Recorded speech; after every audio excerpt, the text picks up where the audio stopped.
Hey everyone, how are you? It's been a little while since we did a caregiver video. I think about a year, right? That we did it. And my intent in doing these videos is to show the dynamic that happens with someone going through cancer and what their support person or whoever they have in life is also going through. I recently, it's been 3 years since we started this journey. I am continuing my cancer treatment and have a big surgery coming up, and I'm hoping this is going to get rid of whatever I have remaining.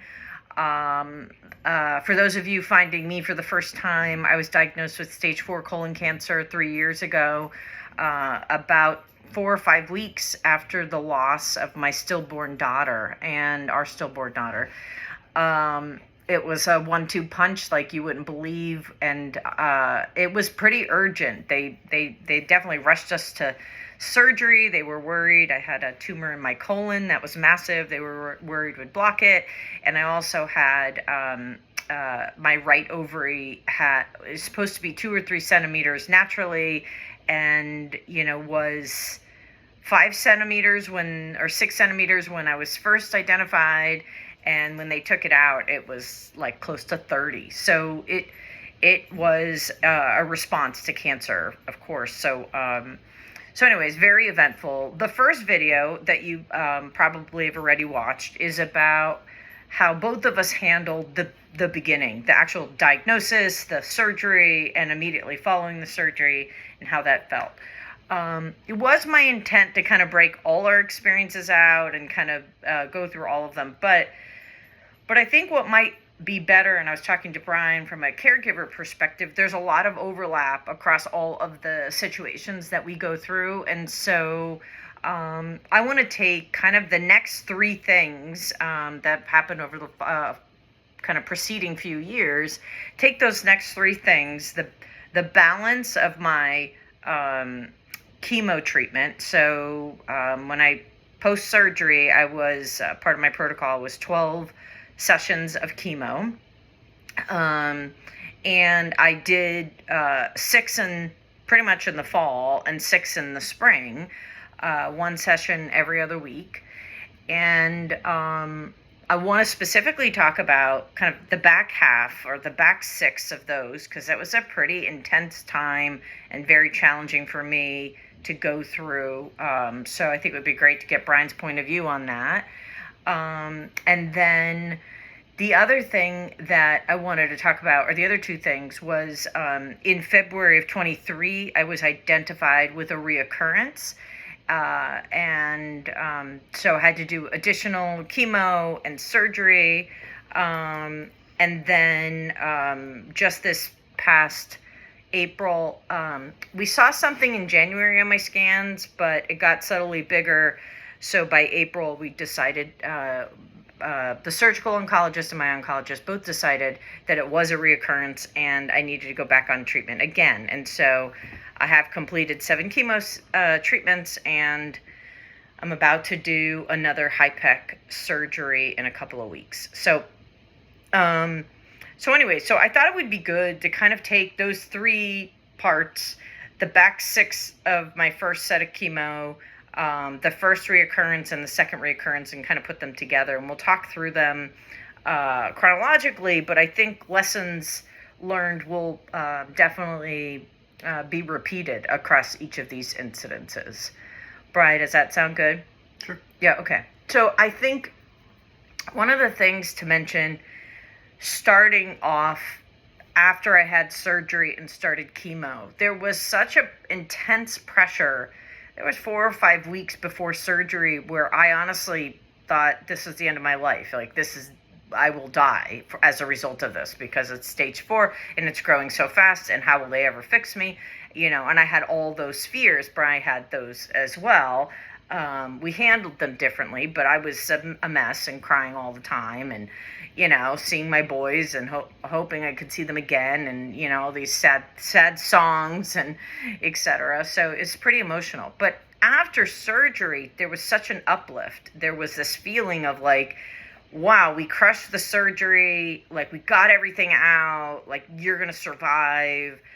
I, as an adult, I don't even know my whole life if I remember consciously being grateful to be alive.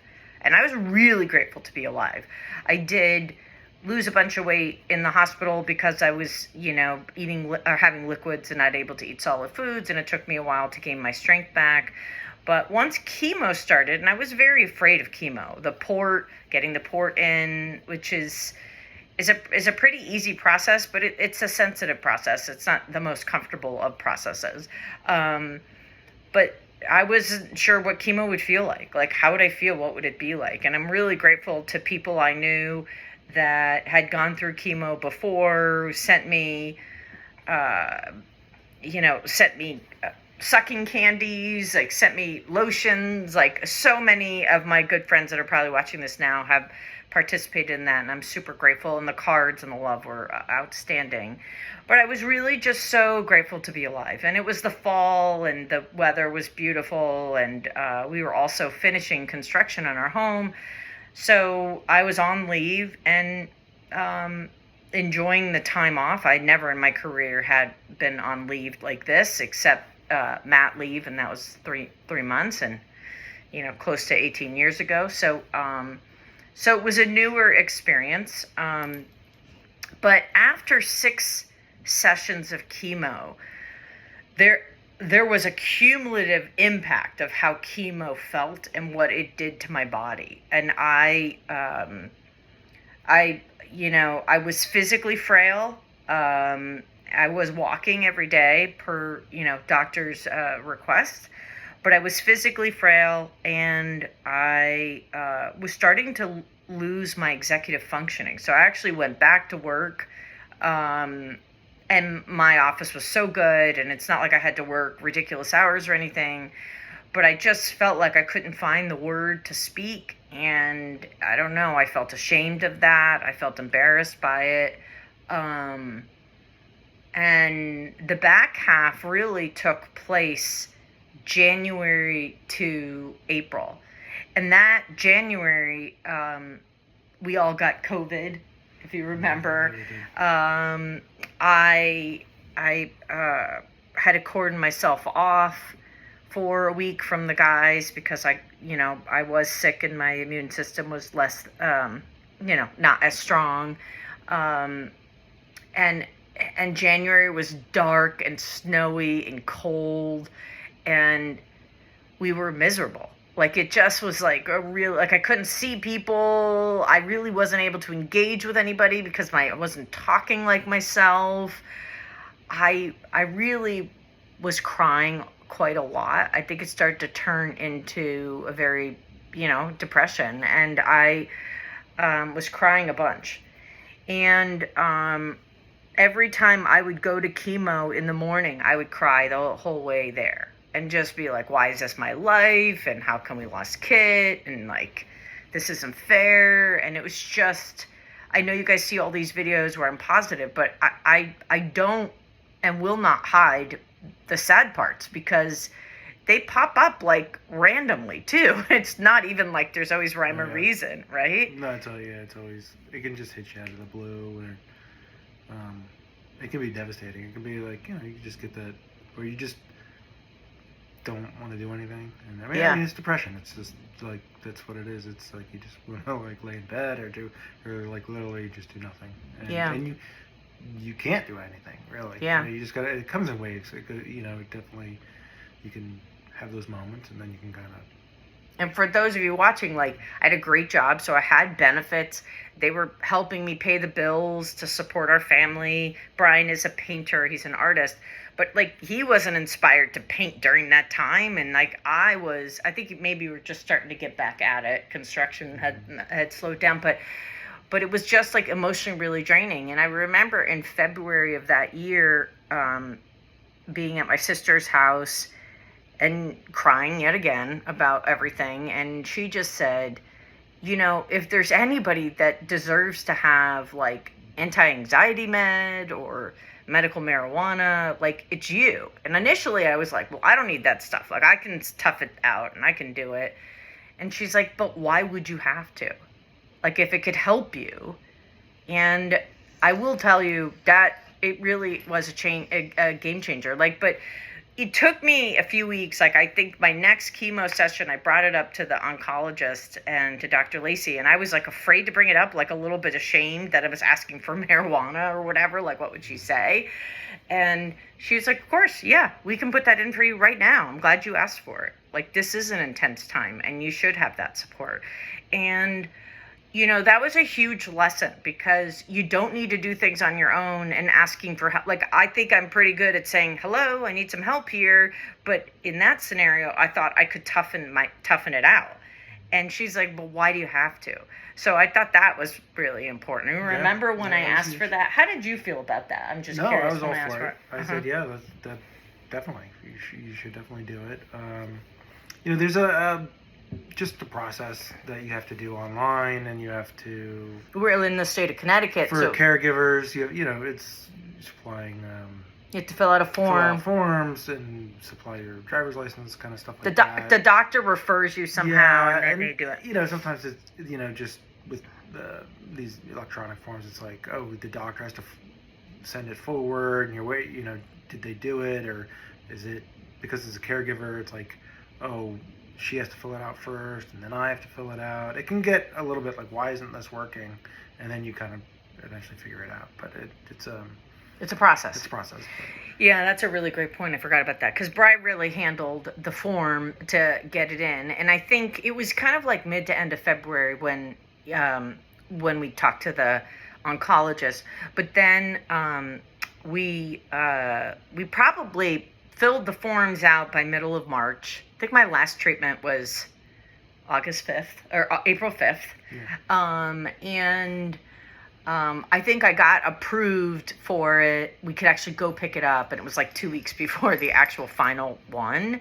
And I don't know that I used it a ton. I think I started to try it here and there. I still felt a little bit like, ooh, I don't know if I should do this. But coming out of that first one, they had in the prior years identified the circulating tumor DNA blood test, which not every oncologist leverages, I believe. And I don't know why or what, kind of what it entails. But my oncologist did.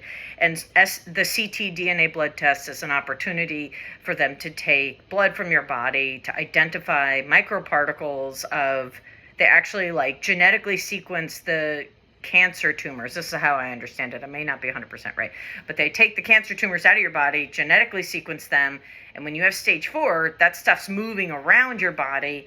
So it's a way of identifying how much of those microparticles do you have, because the belief is they'll settle somewhere and form into a tumor. So that's what they're kind of looking for. So we started that. We did not do additional chemo. We finished all that. We kind of slowly got ourselves back to living and working, etc. Then January of 23, I had a second reoccurrence.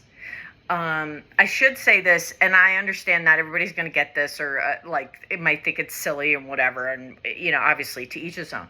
But I have a very good friend who just happened with her sisters to be seeing a psychic, and the woman said, my mother passed away from Alzheimer's in 2016, but said, your mom, I have a friend, I have a mother here whose daughter's going through cancer, and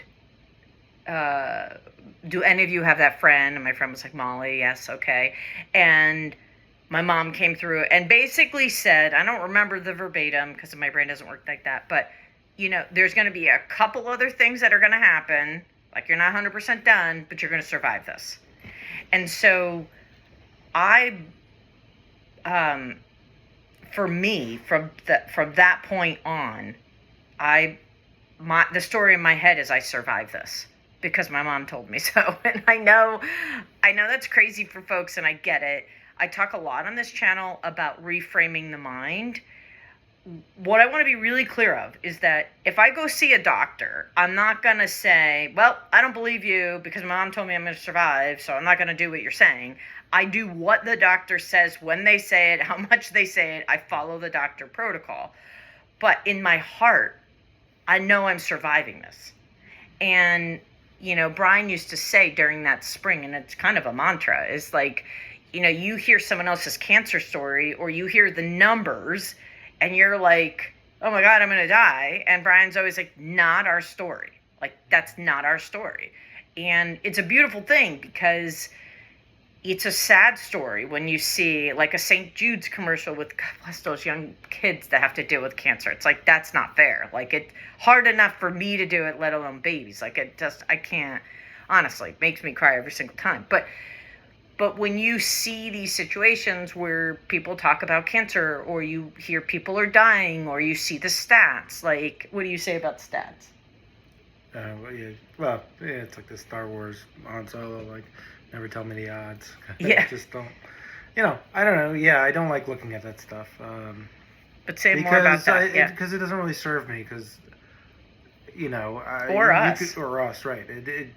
You can go in a tailspin if you look at it and say, like, oh, well, you got stage 4 and there's, a high percentage of it coming back. And so it's like, okay, just, you know what, it's just, it'll be what it'll be. And, I don't want to,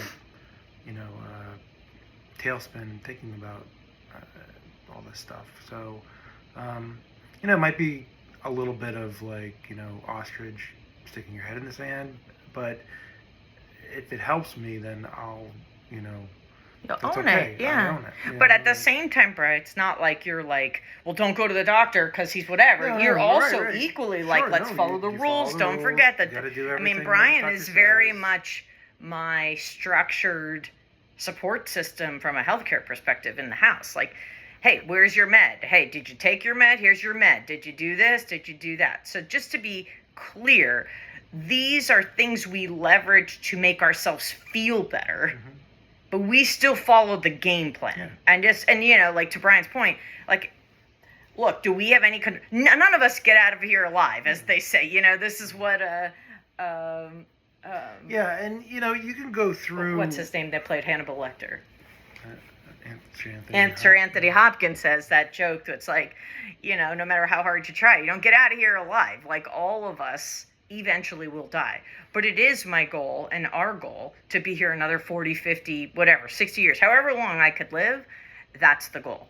Mm-hmm. And I firmly believe this experience is happening to transform me into the person I'm meant to be. I mean, it's a lot of work and it sucks. And some days I don't want to do it, but the majority of me feels that way. Were you going to say something? Did I cut you off? No. Okay. So then in February of 23, I found out through quarterly scans, because I have to do quarterly scans. And the way it works, you do quarterly scans for 5 years. If they come back, no evidence of disease, then you are technically cured. But I got to a year, maybe year and a half post-surgery, and there was a reoccurrence. Not a huge one, but it looked like a couple tumors. Yale New Haven had hired a new doctor, Dr. Taraga, who is my surgeon, to do this procedure called the HIPEC, which is where they surgically go in and remove anything that appears to be tumor or cancerous visually as they're looking through your abdomen and the areas you're challenged. And then when they're done, they fill the entire area with warm water and chemo medicine to directly treat it. I think that's how I understand it anyway. So we found out the message, and two things happened for me. I immediately got excited, believe it or not, because I thought, wow, this is what Mom was talking about. It's not 100% done, but this is what she's talking about. It's this. And then the thing that got me even more excited was the fact that, because I was thinking this will be the end of it, but then I was grateful for Yale New Haven hiring this amazingly talented doctor who would be my surgeon. And I was like, well, clearly I'm getting the HIPEC now. And I did. So I kind of felt like the universe is taking care of me. This is what's meant to be, and I'm trusting in that. On the flip side, Bri, you had a different reaction to the situation. I think my mom's thing was in my head, so I was like, it's going to be okay. But for you, it became scary real. Like, yeah, again, I think, right? not everyone has this scenario, but we did surgery first because it was an emergency. So we did surgery and then we did chemo. Sometimes people find out they have cancer, they do chemo, get the tumor smaller, and then do surgery, and then possibly chemo again, whatever. That's a great point, yeah. But we did reverse. So we did surgery and then 12 sessions of chemo. So when we did surgery, it was like, okay, they took out everything they could see, and now, like, you're R0, and then the chemo was going to, like, kill every microparticle. Mm-hmm. And so that was in my head, like, okay, it's going to wipe. And we had clear scans, actually, and then, each quarter then before that, didn't each we? Quarter, so then, every time you go to a scan, it's always, you get a pit in your stomach or a lump in your throat, or, at least personally I do. It's like, it's kind of like, even if it's like, oh, you literally just had, surgery and chemo and there's zero signs, like, it doesn't matter. If you did it the very next day, you would be like, oh my God, what if it shows something? It's like, you just are always kind of worrisome. And then, like, for us, we had clear scans, and then, until we didn't, and that's always hard too, because when the scans come in, we're not doctors. We don't, there's medical jargon. You can look at, I just pause you a second. You can look on my chart app at the results that the radiologist identified. So, and they'll say, like, no new evidence of disease, or everything looks clear, or they'll say things like that signals you're good. And then they'll say, possibility of something or whatever, or there could be and that indicates, like, it could indicate. It doesn't always. Like, sometimes we've seen those things. I talked to the doctor, the oncologist, it's like, that's nothing. Don't worry about that. So, like, I mean, but when you're high alert looking for specific words and things, because you're trying to hope it comes back clear. Yeah. And then sometimes there's that, okay, you're just unsure of what it means, but you're kind of like, okay, what does that mean? I don't know. And then you can talk to the oncologist, and they be like, yeah, we think it's cancer or whatever. And I remember, I think the first time we saw it, or it was literally like I had like a panic attack. I think I just broke out in a sweat, and like, just, I don't know, it just really floored me. It hit me hard. And then it takes a while, you can breathe again eventually. It's like, but I think, though, I seem to remember it, there were, I feel like you and well, I'm thinking figuratively, held your breath for a few weeks. Sure. Like, I don't think it and then, wasn't immediate, but you were kind of like tensed up and not. Yeah, I was. And scared, of course. Yeah, I went to the dark place again. It's, it just gets very, can be very scary, and, and then sometimes it takes a while for it to process, and then you can kind of go, okay, all right, we have a plan. We're able to, things will look better, and it'll be better, and especially, I remember, we did have that conversation where it's like, okay, you're really kind of dragging me down.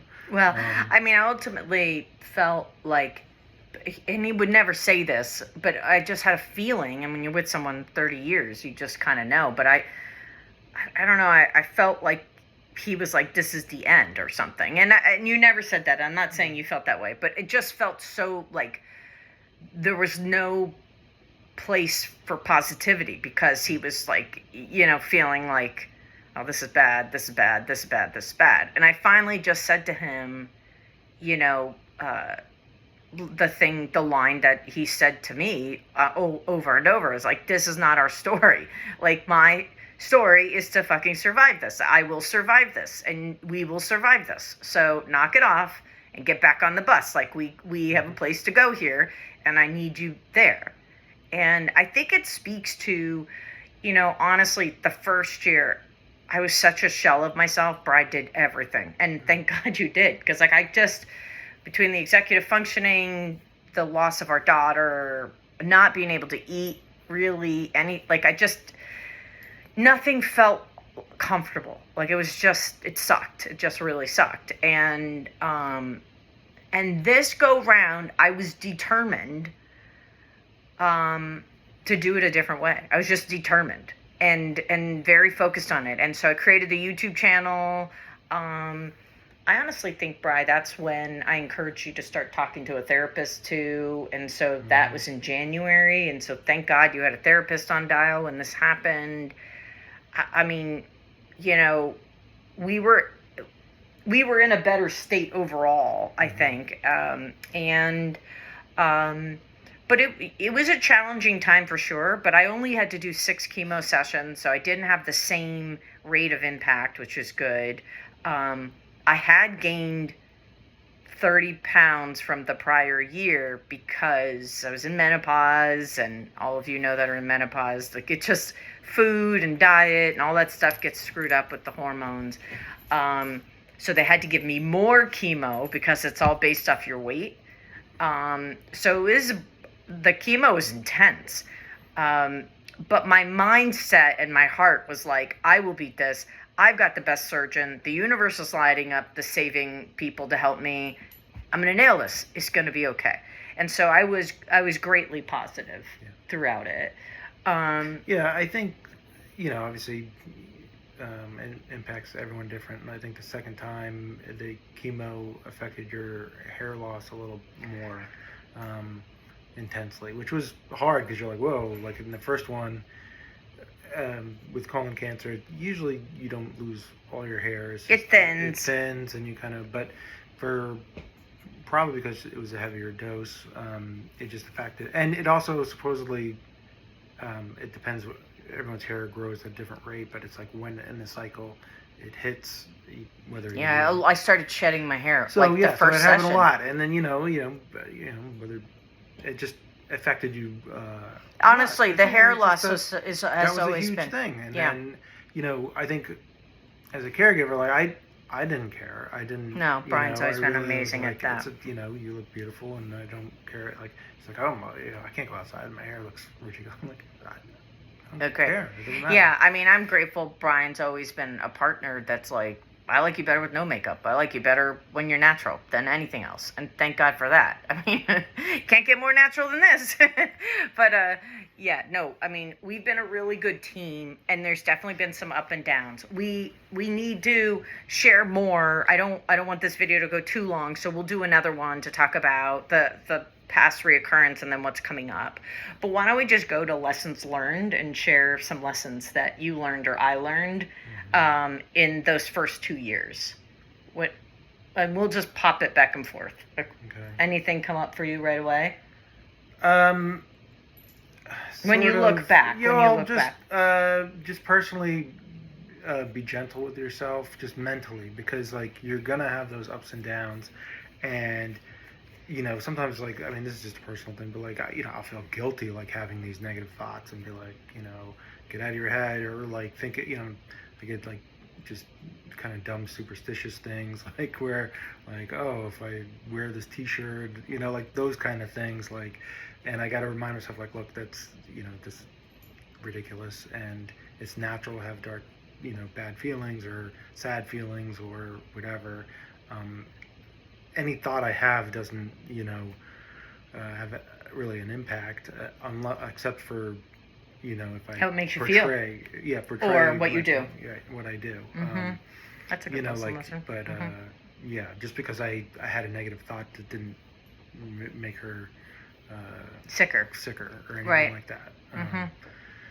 But you just have it. You just will. It's just, that's what happens. You feel guilty about certain thoughts, and then you're like, why am I thinking of that? And get it out of your head, and all that kind of things. But that's just a natural cycle. So I mean, we're also a woman and a man. So if it was 2 women or 2 men, this dynamic I'm about to share may not be the same, or maybe exactly the same, depending on your relationship. But for me, I think the first year, I didn't have the sensitivity or awareness to really be a true support to Bri, because I could barely hang on. And it was fine because I think he was strong and it was good. And then that first reoccurrence, there was a real awareness on my part about what Brian needed, appropriately so. Like he was freaking out. He needed support. He needed help, which I provided for a number of times. On probably 6 weeks, I got to a place and I was just like, look, don't count me out, because I'm the game changer here and you can't count me out. And he's like, got it. Now, we both played sports, so the two of us, it's like easy to kind of like align on a sentence like that and just be like on it, and we just do it then, which is great. But I just, for the caregivers out there, want to share, I think that the first year is so self-consuming that it's like, because it is happening only to me in the sense of like the tests and the scars and the chemo and the blah blah blah, but in truth it happens to everybody, right? Like there is a ripple effect to the caregiver, to the family, to everyone. And so Well, I just creating on space that for it. note, like Yeah, there what would is you say like, because you do have that selfish, or maybe it's not exactly selfish, but you have that preservation kind of thought, like The need to what yes. happened, like, because it's inevitable. If someone is diagnosed with cancer, you think, okay, what happens if the worst happens? So, and what does that mean? Because it changes your life. I have to think about, like, okay, Molly's the breadwinner in the family, like she makes, like how will I pay for this? How will I do this? How will I go? Our son is autistic. Our son's autistic. I'm dealing with him by myself, like, and that adds a ton of pressure and all, like, just, and I haven't even totally figured it out, like what will happen if that ever happened. But I have to push that away and say, like, okay, I not like put my head in the sand, but also like what's happening right now. It's also this desire, I will say, one thing cancer has allowed me to do, I've always been a planner, but part of planning ahead was my way of managing my stress. Like I knew if I could see far enough in advance and plan for any issues or risks, then I could diminish pain in the short term. And that's just how I did my job and whatever. But I was always living in the future, like trying to push. And I think one thing that cancer has helped me to do is live in the present moment. Like this moment is real. Like the rest of it is bullshit. Like the future doesn't exist yet until it gets here. Yesterday, what happened is a perception of how I feel about it, you felt about it, what the doctor felt about it. It doesn't mean it wasn't true for us, but we can fix it. We can work on it. But what's real is like now. So I think cancer has helped me be more in the now, and I'm not 100% there at all, because this is a new way of operating. I think each one of us have an operating model, and I'm shifting mine. Both of us are shifting ours to be better in that. Any other lessons learned? No, we can go on the next. Yeah, okay. So hopefully that was helpful for you guys. I apologize for being a bit longer, but I do think for those of you who are going through this, it should be of service. If there's any kind of topics you're interested in us talking about, please put them in the comments. We'd be happy to talk about them together.